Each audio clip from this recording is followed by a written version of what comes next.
Hello guys, so welcome back again with me, Nix.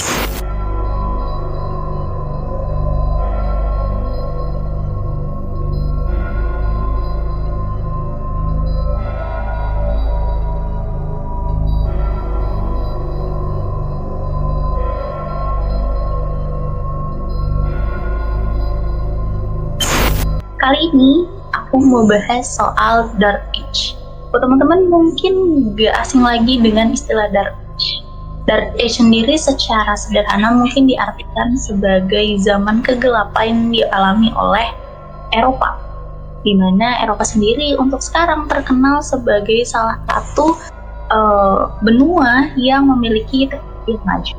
Tapi sebelum semaju ini, Eropa pernah mengalami masa gelap. Tapi apa itu sebenarnya Dark Age? Menurut beberapa sumber yang bisa ditemukan di internet, Dark Age atau zaman kegelapan adalah istilah yang digunakan dalam historiografi untuk merujuk pada periode sejarah Eropa setelah runtuhnya Kekaisaran Romawi Barat pada abad ke-5 hingga permulaan abad pertengahan sekitar abad ke-10. Istilah ini muncul pada konteks budaya dan intelektual, mengacu pada apa yang dianggap sebagai kemunduran budaya, ekonomi, dan politik selama periode tersebut.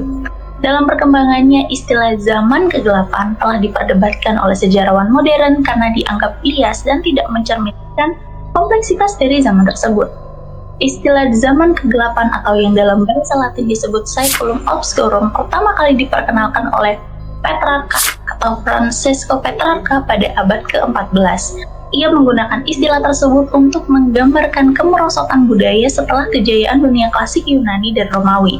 Petrarca sebagai seorang humanis Renaissance memandang abad pertengahan sebagai periode keterbelakangan yang kontras dengan ideal-ideal dunia kuno. Pada abad ke-17 dan 18, sejarawan pencerahan memperkuat pandangan ini, mencirikan periode ini sebagai gelap karena dianggap kurangnya kemajuan secara intelektual dan budaya dibandingkan dengan zaman klasik maupun Renaissance. Zaman kegelapan sendiri diketahui dimulai dengan runtuhnya Kekaisaran Romawi Barat pada tahun 476 Masehi yang ditandai dengan deposisi atau pergantian Kaisar Romulus Augustulus oleh Odoacer, seorang pemimpin suku Germanik. Periode ini ditandai oleh fragmentasi politik di Eropa Barat, invasi suku-suku barbar seperti Visigoth, Ostrogoth, Vandal, dan Franka, hingga penurunan populasi di kota-kota besar. Setelah jatuhnya Romawi Barat tersebut, aktivitas ekonomi di Eropa mengalami kemunduran. Sistem perdagangan yang sebelumnya terintegrasi di bawah Romawi hancur, dan ekonomi lokal menjadi lebih dominan. Sistem barter menggantikan penggunaan koin, dan desa-desa mandiri menggantikan pusat-pusat perdagangan. Jika dilihat dari sisi kehidupan budaya dan intelektual, salah satu alasan utama periode ini disebut gelap adalah karena penurunan aktivitas intelektual yang dianggap signifikan. Lembaga pendidikan klasik seperti sekolah retorika dan filsafat sebagian besar menghilang, sementara literasi menjadi terbatas pada kalangan gerejawi. Namun, biara-biara menjadi pusat pelestarian naskah-naskah kuno termasuk karya-karya Latin dan Kristen. Namun, para sejarawan modern telah menentang stereotip negatif terhadap zaman kegelapan. Pandangan ini dianggap bias karena lebih mencerminkan prasangka pencerahan dan Renaissance daripada kenyataan sejarah. Contohnya dari inovasi dan kemajuan. Meskipun ya ada penurunan dalam beberapa aspek kehidupan budaya, banyak inovasi teknologi dan sosial yang terjadi selama periode ini. Seperti pengembangan bajak berat, sistem rotasi 3 ladang, dan pendirian biara sebagai pusat pembelajaran. Dari sisi pelestarian budaya, biara-biara di Eropa menjadi pusat pelestarian sastra kuno. Biara seperti Monte Cassino dan Lindisfarne memainkan peran penting dalam menyelamatkan teks-teks klasik yang nantinya menjadi dasar kebangkitan intelektual pada abad pertengahan tinggi. Pada zaman kegelapan juga menjadi periode pembentukan identitas baru bagi bangsa Eropa, yaitu kemunculan identitas Eropa baru. Sistem feodalisme dan hubungan antara gereja dan negara mulai terbentuk, hingga menciptakan kerangka kerja untuk struktur politik dan sosial Eropa di masa depan. Istilah zaman kegelapan sendiri menjadi kontroversial dalam kajian akademis sejak abad ke-19. Banyak sejarawan seperti Edward Gibbon mempopulerkan pandangan negatif tentang periode ini dalam karyanya, yaitu Sejarah Kemunduran dan Kejatuhan Kekaisaran Romawi. Namun, sejarawan pada abad ke-20 dan ke-21 seperti Henry Pirenne dan Mark Bloch menyoroti kesenyambungan budaya dan ekonomi antara dunia klasik dan abad pertengahan. Sebagian besar sejarawan modern lebih suka menggunakan istilah abad pertengahan awal atau early middle age untuk menggambarkan periode ini, menghindari implikasi negatif yang melekat pada istilah dark age atau zaman kegelapan. Kemudian zaman kegelapan ini menjadi populer, sehingga konsep zaman kegelapan telah mempengaruhi budaya. Sering digambarkan sebagai era penuh kekacauan, tahayul, dan berbagai karya sastra, film, dan permainan video atau video games. Namun, representasi ini sering menyederhanakan kompleksitas sejarah zaman tersebut. Nah, karena zaman kegelapan atau dark age sendiri cukup populer menjadi inspirasi untuk karya sastra, film, hingga video game, sebenarnya zaman kegelapan ini atau dark age memiliki banyak sekali teori yang berkembang di masyarakat dan internet. Beberapa teori menyebutkan bahwa pada zaman kegelapan atau dark age, perpustakaan dibakar, ilmuwan diburu, hingga banyak catatan-catatan kuno termasuk manuskrip misterius tentang bintang-bintang dan ilmu pengobatan lenyap tanpa jejak. Nah, salah satu teori yang menarik mengenai dark age adalah teori ini menyebutkan bahwa sebagian manuskrip itu tidak dihancurkan oleh musuh atau waktu, melainkan disembunyikan oleh kelompok rahasia. Kelompok ini dipercaya sebagai cikal bakal Ordo Templar dan Illuminati. Lalu, apa saja teori-teori mengenai dark age? Ini dia ulasannya.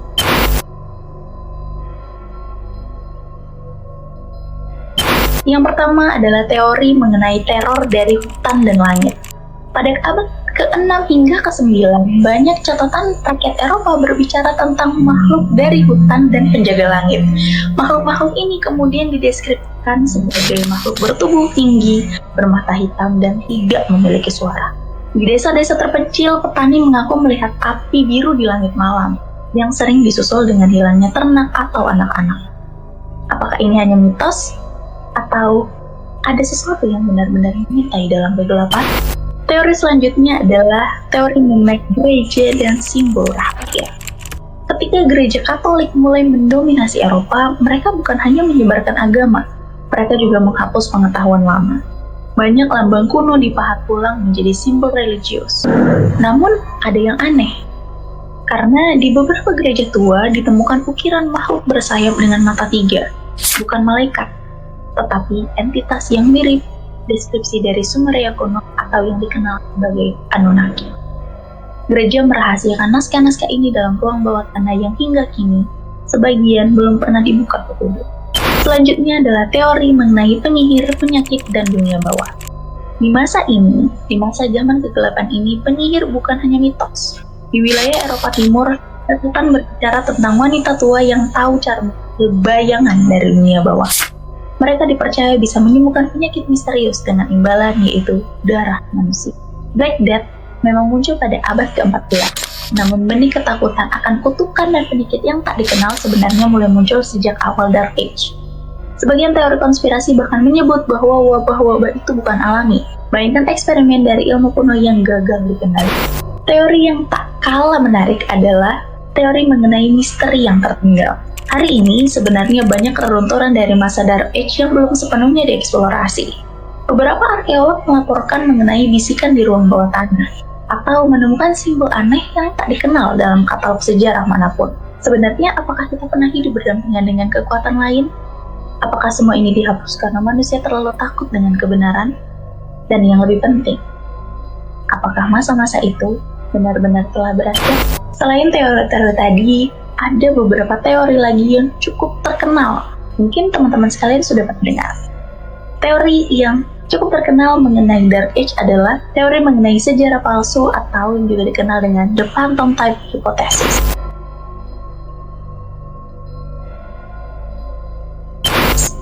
Teori ini sendiri dikemukakan oleh Heribert Illich yang menyebut bahwa antara tahun 614 hingga 911 Masehi tidak pernah benar-benar terjadi. Menurutnya, 300 tahun sejarah Eropa termasuk masa Charlemagne direkayasa oleh Kaisar Otto III dan Paus Sylvester II agar mereka hidup di tahun 1000 Masehi demi legitimasi spiritual dan kekuasaan. Jika teori ini benar, maka sebagian besar Dark Age bukan hanya gelap karena minim bukti, tapi memang tidak ada. Dan yang membuatnya makin curiga sebenarnya adalah fakta bahwa sangat sedikit peninggalan arkeologi dari masa tersebut, seolah sesuatu sengaja dihapus dari sejarah manusia. Teori selanjutnya adalah penghapusan ilmu kuno oleh gereja.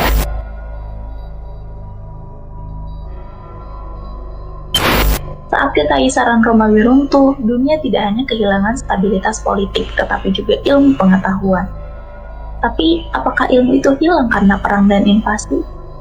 Atau karena disembunyikan?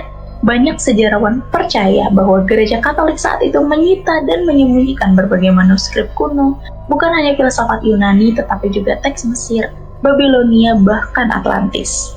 Tujuannya, menghapus pemikiran bebas dan menggantinya dengan dogma tunggal.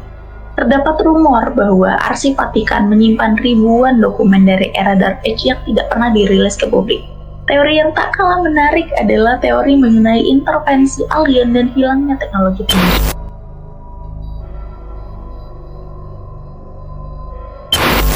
Beberapa artefak Romawi akhir menunjukkan gambar yang mirip pesawat atau makhluk berseragam.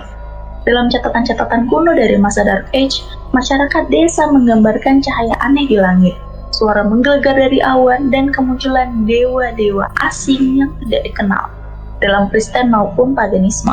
Sebagian peneliti menduga bangsa luar angkasa pernah mengintervensi manusia pada masa peralihan ini. Tapi karena kekacauan dan dominasi gereja, semua catatan itu dihancurkan asal kubur.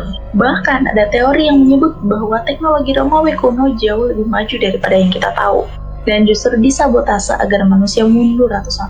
Teori yang tak kalah kontroversial selanjutnya adalah teori mengenai bangkitnya sekte rahasia.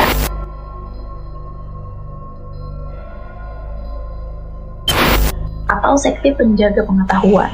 Di balik bayang-bayang gereja dan kerajaan, terdengar desas-desus tentang kelompok rahasia yang menjaga pengetahuan kuno, The Custodian, atau yang disebut juga sebagai penjaga cahaya. Kelompok ini dipercaya melindungi buku, senjata, dan alat dari masa lampau.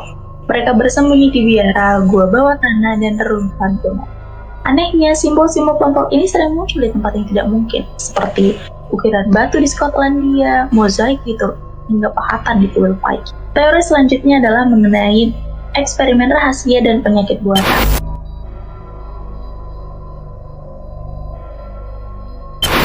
Sebelum wabah Black Death melanda, Dark Age sudah penuh dengan penyakit misterius yang muncul tiba-tiba dan menghilang tanpa penjelasan. Beberapa sejarawan menduga penyakit ini bukan alami. Ada teori bahwa raja-raja atau gereja melakukan eksperimen biologis terhadap rakyat biasa untuk mengendalikan populasi dan mencegah pemberontakan. Bahkan ada manuskrip kuno yang menggambarkan zat hitam yang bergerak sendiri, menular lewat udara, dan tidak bisa disembuhkan kecuali dengan ritual tertentu. Apakah ini penyakit biasa? Atau senjata biologis dari peradaban yang lebih tua? Kita diajarkan bahwa zaman kegelapan adalah zaman kehancuran. Namun sebenarnya terlalu banyak pertanyaan yang tidak bisa terjawab. Seperti, kenapa sejarahnya sangat minim? Kenapa banyak simbol dan artefak yang tidak cocok dengan catatan resmi? Kenapa banyak catatan kuno yang dihapus? Mungkin kegelapan itu bukan karena cahaya yang padam, tapi karena seseorang sengaja mematikan. Sehingga pertanyaannya adalah, kenapa? Dan siapa yang ingin kita tangkap dalam gelap? Zaman kegelapan mungkin telah berakhir di kalender, tapi dalam bayangan sejarah mereka masih mengintai. Apakah kamu berani menyelami lebih dalam mengenai misteri ini? Semua teori-teori yang aku sebutkan ini bisa teman-teman temui. Nah, mungkin buat teman-teman yang tertarik untuk ngobrolin sejarah tentang Dark Age ini lebih lanjut, atau teman-teman punya teori yang lebih menarik, boleh nanti komen aja di kolom komen, kita bakal bahas lebih lanjut.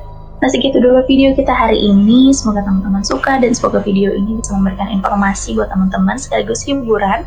See you guys in the next video. Don't forget to like, comment, and subscribe biar tahu kalau aku upload video baru. See you guys in the next content. Out.